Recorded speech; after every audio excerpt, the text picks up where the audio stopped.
Hi guys! Good morning and welcome back to our YouTube channel, Marjan's Garden. So ngayon guys ay gusto ko lang po kayong bigyan ng update dito sa ating vertical wall. Dahil nga 'di ba, ilang araw na silang nandito at yan po yung sunlight na natatanggap nila tuwing umaga. Ayan. So yan yung gusto ni Banana guys, ganyan. Morning sun. Kaso guys kapag tanghali, not sure kung ano nakikita pala to kapag tanghali kung kumusta ba yung sunlight niya dito. Yan. Pero kapag morning po, umaga hanggang siguro mga ano yan guys, mga 10 siguro mamaya or 12. Not sure kung hanggang 12 meron pa siya kasi hindi talaga ako guys napunta dito kapag anong oras kasi sobrang init po ngayon. Ayan. So dahil palaging umuulan-ulan, ayan po yung nila guys, itsura nila dito. Ay, wow. So ito guys, tingnan nyo naman, naging butchog siya. So, dahil nga palagi siyang naulan-ulanan, ayan, naging butchog. Yung mga leaves niya, tas medyo bumuka na yung rosette niya. Kasi siguro dahil naulanan siya, nakatanggap siya ng, talaga, tubig na madami. Tapos, bumuka na siya kasi may sunlight din dito. Ayan, masakit na guys yung init ngayon. Masasanay na lang yan sila dito. Yan yung ating Ben Buddies, yung banana. Tapos yung dun guys, yung compactum at saka yung sky beauty nandun. Tapos yan, parang pansin ko guys, nag-glow sila dito. Ayan, so ang kukulay nila. So dati naman na yan guys, makulay. Galing yan sa greenhouse natin. Dati silang makulay. Pero makulay pa rin sila guys ngayon. Kahit na po, lagi silang nababasa-basa ng ulan, makulay pa rin po sila. So hindi naman pala guys, totoo yung gusto nating pakulayin yung ating mga succulents, kailangan na uuhawin talaga natin sila. Hindi naman based on may guys, observation sa aking mga succulents na inaalagaan dito guys sa aking garden. Pansin ko sa kanila guys, kahit nadiligan nyo po sila regularly, hindi nyo po sila uuhawin. Nagkakaroon po sila ng kulay basta po na arawan sila ng tama. Ayan, so yung sunlight na natatanggap nila ay talaga guys, enough para sa kanila. Nagkakaroon talaga sila guys ng kulay, lalo na kung medyo malamig pa guys kapag gabi, tas mahangin na area. So napapansin ko, nagkukulay po talaga sila.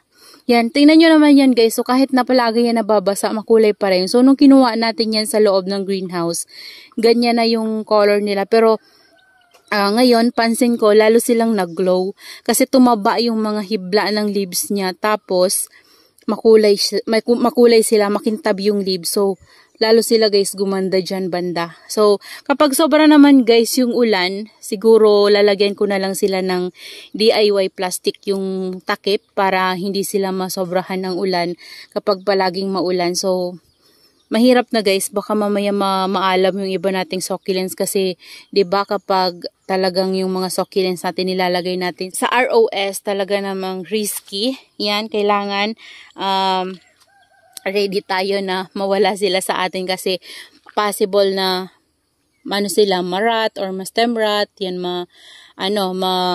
crown rot kasi exposed nga sila sa sunlight at saka sa ulan. So, ayan guys, yan yung update sa ating vertical wall. So, ayan sila dyan. And dito, banda, nandito yung ating ibang, succulents na leaf propagation. Ito yung ating leaf propagation ng super balm. Ayan guys. Ayan. So, nainitan siya dyan ng morning sun din. Dito banda, pero doon natatakpan siya. Okay lang yan guys. Tapos dito naman, nilagay ko dito yung lip prop ako ng ating hybrid lovely rose. So, ayan siya. Tapos, yung ating purple delight na lip propagation. So, ito, di ko na to dito tinatanggal. Para guys, kapag umulan, kapag umuulan, hindi masyadong mababasa yung mga babies natin from lip propagation. Kasi kapag sobrang nabasa kasi yan guys, may possible na sila magmashi yung mga leaves nila kasi hindi pa nila kakayanin yung ganun kasi kunti pa lang yung roots yan guys at hindi pa talaga yan nakadikit sa soil natin kaya pwede yan silang mamatay kapag nasobrahan sila sa ulan. So kapag may ganito, masasalo nito yung water ng ulan, hindi na sila masyadong mababasa. So bali wisik-wisik na lang yung makukuha nilang tubig. Ayan, so dito naman, ayan, may mga lipro pa tayo dyan guys. So nilagay ko lang yan, kasi dati walang laman yan. So ngayon, ayan, nabuhay na yung mga lipro pa natin dyan. Tapos ito yung ating red line, ayan, okay naman siya. Medyo nag-green na siya. Hindi kagaya dati na sobrang pula, kasi ano guys, sobrang uhaw niya. Ayan, so kapag nauhaw naman talaga guys yung succulents, kumukulay din talaga sila, makulay talaga sila. Pero ang hindi lang maganda kasi kapag inuhaw talaga natin sila, kukulubot talaga guys yung mga leaves. So, pangit. Pag nakulubot yung leaves nila, ang lambot-lambot.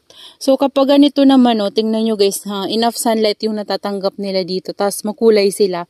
Butchog, makikita nyo guys, butchog siya. Tapos may mga makulay yung kanyang mga dahon. Tapos, naguglow. Ayan, so makintab. So, kapag sobrang dehydrate ng ating succulents, makulay nga sila, pero tingnan nyo yung leaves niyan guys, ganyanin mo, napaka-sad kasi nga kulubot sila. Ayan, kung gusto pala natin guys pakulayan yung ating mga succulents, ilagay lang natin sila sa area kung saan makakatanggap sila ng morning sun hanggang okay lang siguro guys kung acclimatize na talaga sila sa place at sanay talaga sila sa sunlight na pwedeng full sun. Pero mas maganda guys kapag tanghali may shade net. Ayan. So ito, mamayang tanghali naman siguro wala na yan dyan guys sunlight. So ngayon lang yan meron kasi ngayon umaga pa. Ayan. So kaya naman yung mga succulents natin dyan ay gumaganda talaga. Ayan o. Tingnan nyo ito guys o. Charan! Ang laki ng flower niya. Yan, ito kasi guys yung nakalimutan ko yung nito, ID nito na wala na kasi guys yung name tag niya. So, para siyang dancing lady. Pero yung niya guys, yung flower niya is malalaki. Ayan malalaki siya. Ewan ko ba bakit hindi yung dito niya banda, kasi marami yung branch niyan guys kapag namulaklak, pero ito dito lang siya sa dulo. Hindi ko alam kung bakit. Siguro kapag natuyo yan may lalabas na naman doon. Ayun, meron pa yan isa Ayan, so nagustuhan natin niya dyan sa area niya. Yan, medyo hindi na siya masyadong namumula kasi dito na-sprayhan ko sila palagi ng water na didiligan ko.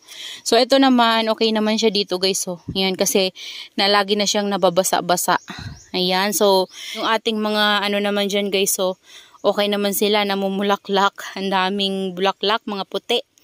Ayan, so that's all for today's video guys, and I hope you enjoy watching and see you on my next vlog. Happy gardening everyone, bye bye. So ayan po, nagbigay lang tayo ng update sa ating vertical wall.